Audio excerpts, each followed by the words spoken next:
This channel does not promote any violent, harmful, or illegal activities. All content provided by this channel is meant for an educational purpose only. অন্যদিকে junior ডাক্তাররা আপনারা জানেন তারা স্বাস্থ্য ভবনের সামনে আন্দোলন অবস্থানে বসেছেন। ইতিমধ্যেই 25-26 ঘন্টা পেরিয়ে গিয়েছে। জুনিয়র ডাক্তারদের এবার আরও একটা চিঠি এলো মুখ্য সচিবের তরফ থেকে। আজ সন্ধ্যে 6টায় আন্দোলনকারী ডাক্তারদের বৈঠকের ডাক দেওয়া হয়েছে। 12 থেকে 15 জন আসতে পারেন বৈঠকে। জুনিয়র ডাক্তারদের কাজে ফেরার বার্তা মুখ্য সচিবের চিঠিতে। দিনে দুবার ব্যবহার করো স্টপেজ ক্রিম আর নিজেকে রাখো evergreen Keya Seth aromatherapy stopage cream আর খুঁজে পাও নতুন আমিকে।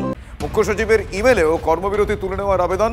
সুপ্রিম কোর্টের নির্দেশ উল্লেখ করে কর্মবিরতি তোলার আর্জি জানানো হয়েছে। জুনিয়র ডাক্তারদের ইতিবাচক সাড়া মিলবে আশাবাদী মুখ্য সচিব। কিন্তু কিছুক্ষণ আগেও জুনিয়র ডাক্তারদের তরফ থেকে যা বলা হয়েছিল সেক্ষেত্রে এই চিঠির উত্তরে তারা আগামী তাদের পদক্ষেপ কী হয় সে বিষয়ে অবশ্যই আমাদের নজর রয়েছে। আমার সহকর্মী সুমন এই মুহূর্তে রয়েছেন আমার সঙ্গে সরাসরি। সুমন, তাদের তরফ থেকে যেই দাবিতে তারা অনড় ছিলেন আজকে এই বৈঠক, সেই বৈঠকে তারা বসতে চলেছেন কিনা সে বিষয়ে এখনো পর্যন্ত কি কি খবর পাওয়া যাচ্ছে, তারা কি বলছেন?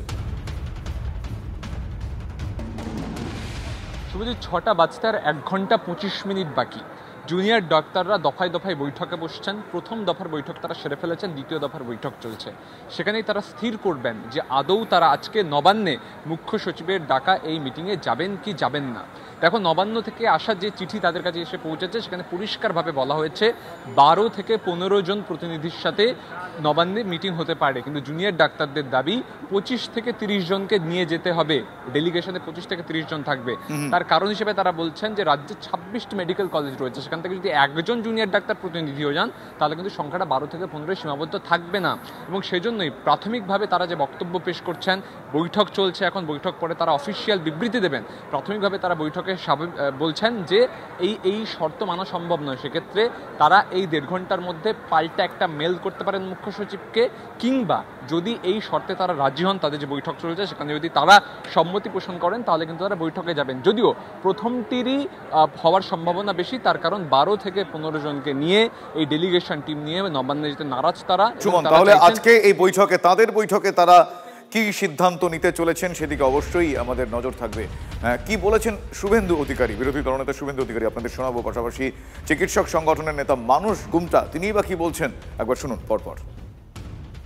আমি মনে করি যে তাদের যে দাবিগুলো অত্যন্ত যুক্তিসঙ্গত, সেই যুক্তিসঙ্গত দাবিগুলো আলোচনার মাধ্যমে মিটে যাওয়া ভালো, আলোচনার মাধ্যমে মিটে যাওয়া ভালো। এবং সরকারের উচিত আলোচনা না করে এক লাইনে চিফ সেক্রেটারিকে দিয়ে একটা অর্ডার করে দেওয়া যে আপনাদের যে 6টা দাবি আমরা মেনে নিলাম।